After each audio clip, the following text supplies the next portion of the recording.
out over Donald Trump and Malcolm Turnbull's tiff is spicing up tonight. The big worry now that the war of words could tank our chances of dodging the US trade war. He's a bully. He seeks to achieve dominance. He gets dominance by intimidating people. Fighting words from former PM Malcolm Turnbull, who today doubled down on his attack on the US president. Presidency will aim to be the exact opposite of Trump. Where Trump is chaotic, he will be consistent. Where Trump is rude and abusive, he'll be respectful. Where Trump is erratic, he will be consistent. Those comments yesterday sparking a swift clapback from Donald Trump on Truth Social. Malcolm Turnbull, the former Prime Minister of Australia, who was always leading that wonderful country from behind, never understood what was going on in China. I always thought he was a weak and ineffective leader, and obviously Australians agreed with me. Turnbull today accused of jeopardising Australia's chance of scoring a steel and aluminium tariff exemption, with Trump expected to make his decision by Thursday. You were aware that this tariff decision was coming. Was it a wise week to be making these comments? Every week is a good week to tell the truth. The former PM launching into another testy tirade over suggestions he should tread delicately. Has the ABC become so pusillanimous that you're seriously suggesting that we shouldn't be free to speak the truth in Australia for fear of Donald Trump? Is that the depths you've sunk to? And in case you forgot, I secured an exemption in 2018. desperate for their own exemption, today our current leaders distanced themselves. He's not a member of the government. Our government is absolutely focused on making sure that we are standing up for Australian exporters. The Prime Minister has responsibility, as Malcolm Turnbull did when he was Prime Minister, to negotiate with the then Trump administration. The former PM scathing of that stance too. I stood up to Trump and got him to do things he didn't want to do because I wasn't being bullied by him. Are we just going to become just a conga line of sycophants creeping through the White House? Look, it's ludicrous. So, as we sit on a diplomatic knife's edge, is poking the world's most powerful man a solid strategy or a recipe for economic disaster? Former Foreign Affairs Minister Bob Carr is here to give us his thoughts. Bob, has the former PM ruined our chances of a tariff carve-out?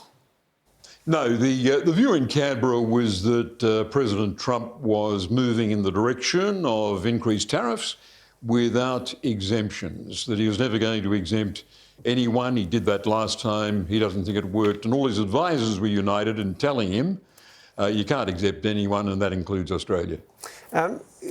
Could this in any way have been helpful, though? I mean, apart from anything else, if you must say this sort of thing as a former Prime Minister, not just as a commentator, but as a former Prime Minister, could you not wait until after Thursday when the decision's being made? Donald Trump knows that he is no longer the Prime Minister of Australia. He's dealt with a far more cordial and polite and diplomatic Anthony Albanese. If Donald Trump seizes on this, says it's an excuse to hit us with tariffs, he's not telling the truth. Donald Trump was resolved on tariff hikes with no exemptions. Australia's presented itself as someone that will never criticise America, and we get treated as if we're always going to be craven. So, Bob, do you think the current government should have been more aggressive in the lead up to this tariff decision? Behind the scenes, I hope we've been saying to the Trump administration, listen, we've uncomplainingly served you up with a base for your B-52 bombers in Northern Australia. We all know they're aimed at China and that they would make us a nuclear target. Should there be a war between China and the United States, it becomes a nuclear exchange. They might have reminded the current administration that under the previous administration we signed up to an awful deal on AUKUS that is so inferior to the deal Turnbull negotiated with the French. We're going to deeply regret it because in the end there'll be no submarines. We won't get the submarines.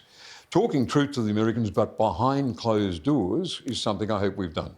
It's interesting that you say you think it should be behind closed doors, though, because this seems to be the opposite of what Malcolm Turnbull is saying. His whole point seems to be that Trump is a bully, you have to confront him as a bully, and that means just taking things head on and calling things as they are. We're seeing that approach play out a little bit in Canada, I guess we could probably observe. Why do you think that that's not a better approach? Well, Malcolm's doing it as a former Prime Minister, and I think everyone would be surprised that the serving president is taking his comments so seriously? Do you really think it's normal behaviour for a president of the US to step down from his pedestal, to peer out the window of the Oval Office and comment on what a former Prime Minister... But Mr Carr, you've made a category error there. This is not a normal president of the United States. We shouldn't expect normal behaviour. And I point you to Canada's example. Like, do you think they're doing something wrong then, if you think behind the scenes is the better way of doing it? Yeah, Canada's been tipped into recession, and that is a huge fact. Here you've got an ally, a perpetual friend of the United States, that is having its economy trashed by the scale of its tariffs. We're dealing with a strange president. That's true. We're going to be the victim of whatever he serves up. The consensus in Canberra is that we're going to get hit with tariffs. I think our response ought to be diplomatic and cool-headed, but we can no longer naively present ourselves to the world as simply a rusted-on ally of the United States. There's got to be more to Australia's international character, our global personality, than just presenting ourselves as an American puppet.